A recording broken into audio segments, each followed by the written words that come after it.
2 Samuel pasal 10 ayat 1 sampai pasal 11 ayat 27.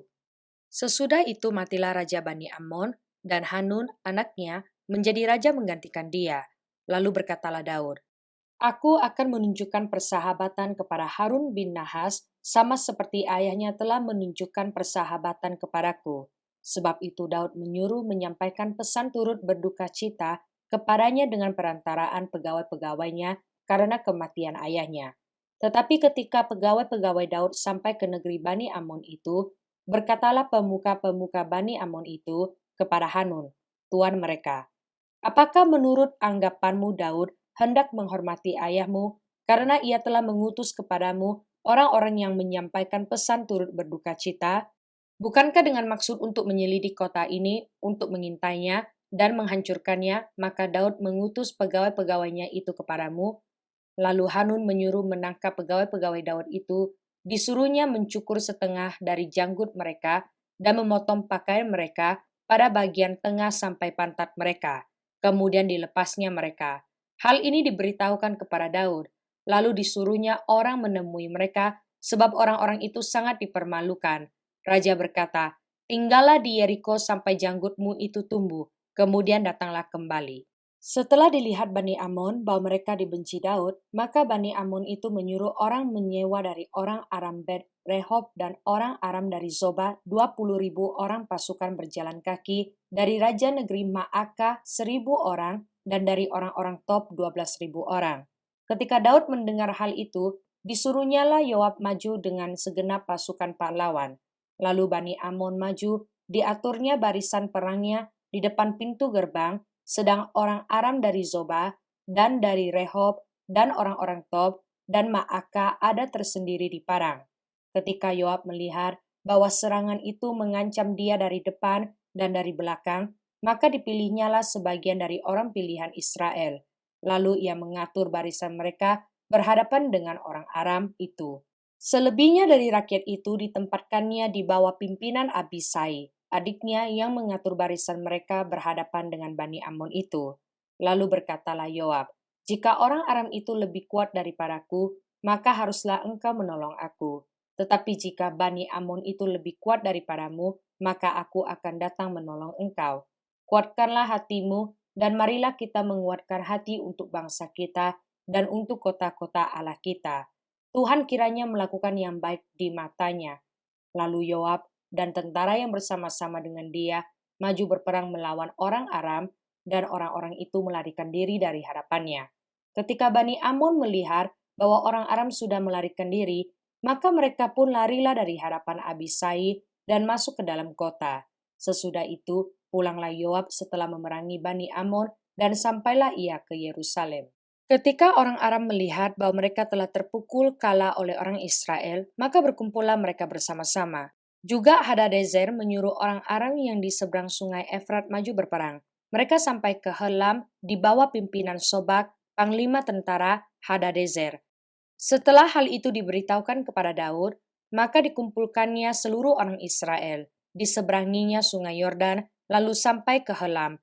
Orang Aram mengatur barisannya berhadapan dengan Daud dan bertempur melawan dia. Tetapi orang Aram itu lari dari hadapan orang Israel. Dan Daud membunuh dari orang Aram itu 700 ekor kuda kereta dan 40.000 orang pasukan berkuda. Sobak, panglima tentara mereka, dilukainya sedemikian, hingga ia mati di sana. Ketika dilihat semua raja yang takluk kepada Hadadezer bahwa mereka telah terpukul kalah oleh orang Israel, maka mereka mengadakan perdamaian dengan orang Israel dan takluk kepada mereka. Sesudah itu takutlah orang Aram memberi pertolongan lagi kepada Bani Amon. Pada pergantian tahun, pada waktu raja-raja biasanya maju berperang, maka Daud menyuruh Yoab maju beserta orang-orangnya dan seluruh orang Israel. Mereka memusnahkan Bani Amon dan mengepung kota Raba, sedang Daud sendiri tinggal di Yerusalem. Sekali peristiwa pada waktu petang, ketika Daud bangun dari tempat pembaringannya, lalu berjalan-jalan di atas soto istana, tampak kepadanya dari atas soto itu seorang perempuan yang mandi. Perempuan itu sangat elok rupanya. Lalu Daud menyuruh orang bertanya tentang perempuan itu, dan orang berkata, itu adalah Batsheba binti Eliam, istri Uria orang Het itu. Sesudah itu Daud menyuruh orang mengambil dia. Perempuan itu datang kepadanya, Lalu Daud tidur dengan dia. Perempuan itu baru selesai membersihkan diri dari kenajisannya. Kemudian pulanglah perempuan itu ke rumahnya. Lalu mengandunglah perempuan itu dan disuruhnya orang memberitahukan kepada Daud demikian, "Aku mengandung." Lalu Daud menyuruh orang kepada Yoab mengatakan, "Suruhlah Uria orang Het itu datang kepadaku." Maka Yoab menyuruh Uria menghadap Daud. Ketika Uria masuk menghadap dia, bertanyalah Daud tentang keadaan Yoab dan tentara dan keadaan perang. Kemudian berkatalah Daud kepada Uria, "Pergilah ke rumahmu dan basuhlah kakimu." Ketika Uria keluar dari istana, maka orang menyusul dia dengan membawa hadiah raja. Tetapi Uria membaringkan diri di depan pintu istana bersama-sama hamba tuannya dan tidak pergi ke rumahnya. Diberitahukan kepada Daud demikian, Uria tidak pergi ke rumahnya. Lalu berkatalah Daud kepada Uria, "Bukankah engkau baru pulang dari perjalanan? Mengapa engkau tidak pergi ke rumahmu?" Tetapi Uria berkata kepada Daud, "Tabut serta orang Israel dan orang Yehuda diam dalam pondok. Juga tuanku Yoab dan hamba-hamba tuanku sendiri berkemah di padang. Masakan aku pulang ke rumahku untuk makan minum dan tidur dengan istriku? Demi hidupmu dan demi nyawamu, aku takkan melakukan hal itu." Kata Daud kepada Uria, "Tinggallah hari ini di sini. Besok aku akan melepas engkau pergi." Jadi Uria tinggal di Yerusalem pada hari itu. Keesokan harinya, Daud memanggil dia untuk makan dan minum dengan dia. Dan Daud membuatnya mabuk. Pada waktu malam keluarlah Uria untuk berbaring tidur di tempat tidurnya, bersama-sama hamba-hamba tuannya. Ia tidak pergi ke rumahnya. Paginya Daud menulis surat kepada Yoab dan mengirimkannya dengan perantaraan Uria.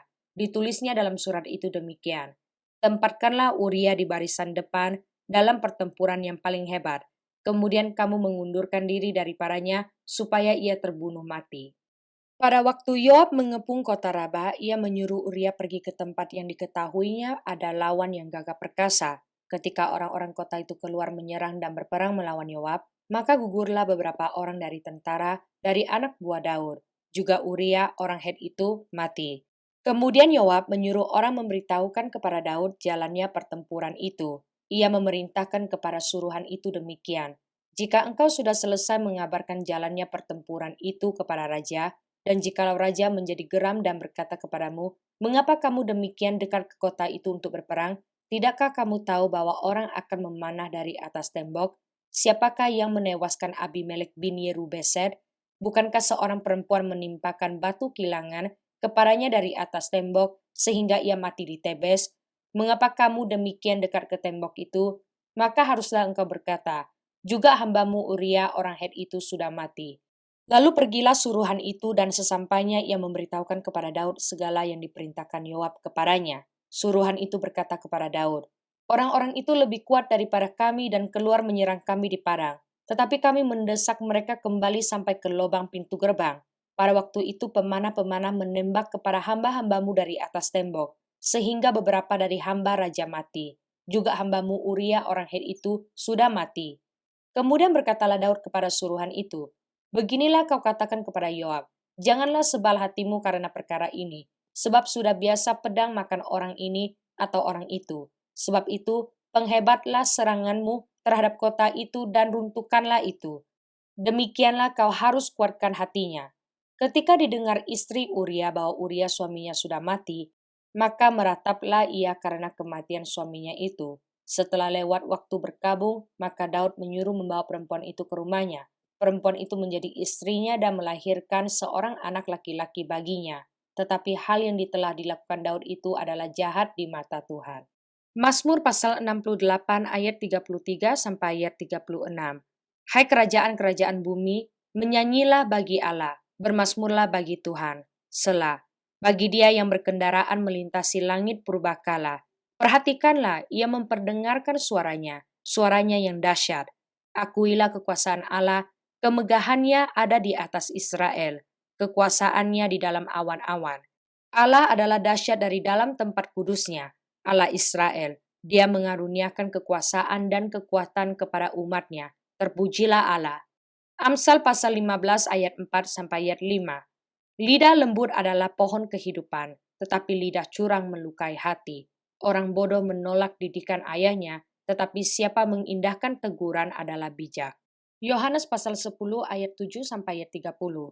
Maka kata Yesus sekali lagi, "Aku berkata kepadamu, sesungguhnya akulah pintu ke domba-domba itu. Semua orang yang datang sebelum aku adalah pencuri dan perampok, dan domba-domba itu tidak mendengarkan mereka. Akulah pintu. Barang siapa masuk melalui aku, ia akan selamat dan ia akan masuk dan keluar dan menemukan padang rumput. Pencuri datang hanya untuk mencuri dan membunuh dan membinasakan.